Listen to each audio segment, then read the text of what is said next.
Hey guys, Brian O'Day, Executive Director of the Praetorian Project, and I also happen to be one of the pastors of Pillar Church of Jacksonville, which is where we are this morning. And I'm joined by one of the other pastors of Pillar Jacksonville, Jonathan Davis, also known as JD. How are you doing today? I'm doing well, thank you. Good to be here.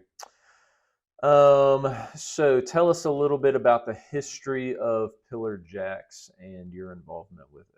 Yeah, so Pillow Jacks was planted by you and Jonathan Ransom in 2013. I came here in April of 2016. Yeah. Came as a member, quickly became an elder, and then when you became executive director of the Praetorian Project in 2019, the church graciously voted me in as the full-time staff pastor in 2019. That was June 1, 2019, so a little over 4 years. 4 years, Yeah. good.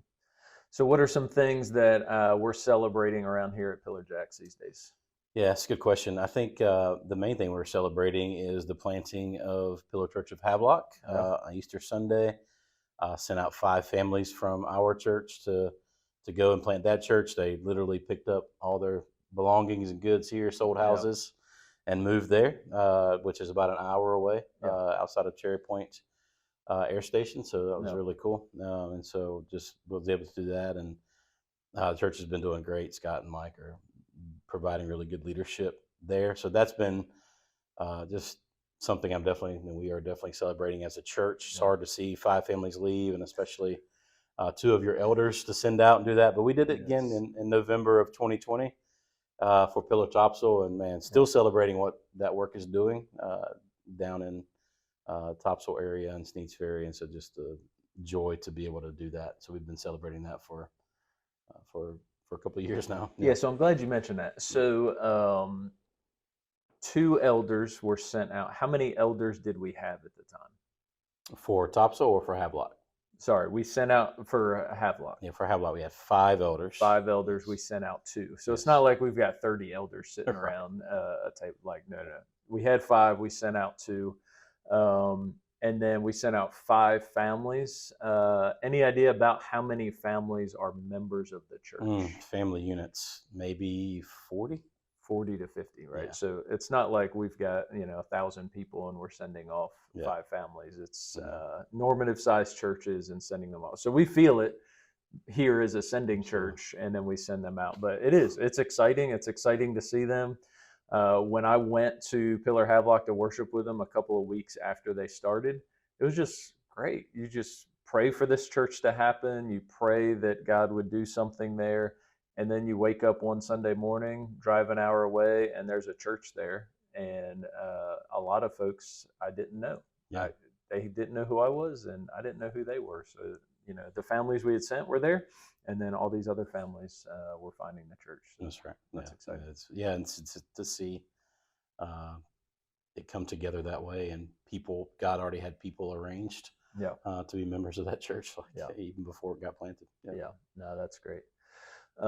It's also been cool to see there's a few other men now that are really wrestling with a call to full-time vocational ministry or church planting here in our church after watching Pillar Topsail leave and watching Pillar Havelock leave and watch this church continue to grow and be healthy as we're sending folks away. And these guys are wrestling with calls to that. And so that's been exciting. Yeah, having those conversations is, man, a lot of fun. Yeah. It is fun to just sit down and somebody said, man, I've just been wrestling with what to do next after my military career. And I think the Lord's leading me to do this, and I'm aspiring to this. And man, just having that conversation is always a good time. Yeah, it's good. Yeah. So how can we be praying for Pillar Jacks? Yeah, in November of 2020, when we planted Pillar Topsail, the natural next question was, for me at least, was what's next? Yeah.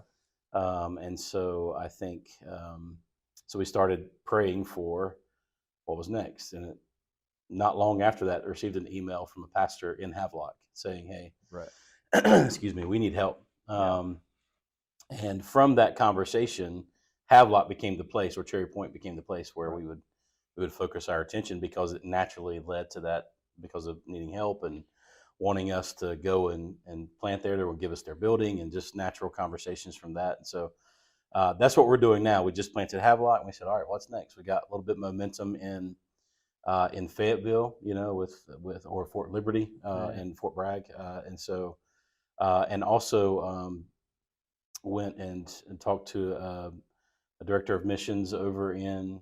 I wish I remembered the new name, but I can't remember the new name of director of missions. ASM or AMS is whatever they are. Right. And so they kind of have a territory there where they're Southern Baptist churches, so the local association. And he was like, "Man, we've got 2 buildings sitting almost empty that need pastors." And this was a year ago. Yeah. And so I doubt that's changed. And so the harvest is ripe for sure, and the opportunities are there for us to move into those areas. And so for us, we're looking at specifically in North Carolina, the bases in North Carolina. That was kind of in November 2020 when we said, what's next? All right, let's focus on our local region.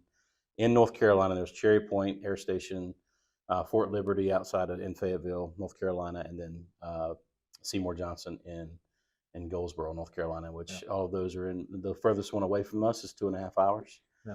And so, just the opportunity that we have to just focus on those things. And so those 2 areas are kind of primary right now we're looking at. And Lord willing, they'll happen here in the next few years. Yeah, it was exciting. I mean, several years ago, you just kind of mapped out, hey, here's the military bases, did a little bit of research on how many uniformed service members were in each of those communities. And it's just been cool to see God orchestrate Topsail being launched out and all the things that had to come together for that, and Havelock. And now we're just starting to see some momentum towards Goldsboro and Fayetteville. So, and that's really exciting.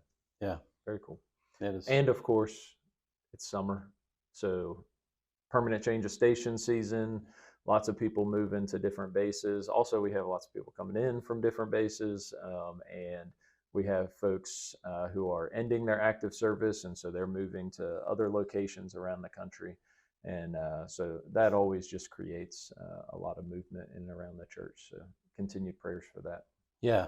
I think planting in November was a little easier than planting Easter because we send out 5 families, and we're about to say goodbye to about 5 or 6 more families. But praise the Lord that we got visitors coming from other areas.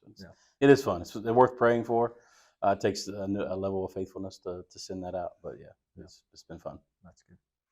Cool. Well, thank you guys for listening to this update for Pillar Church of Jacksonville, North Carolina, right outside of Marine Corps Base Camp Lejeune. And if you've listened to this point, I would encourage you to stop now before you move on to the rest of your day or whatever you have coming up, and take a moment to pray for Pillar Church of Jacksonville and all the things that we discussed in this video. Thanks a lot, guys.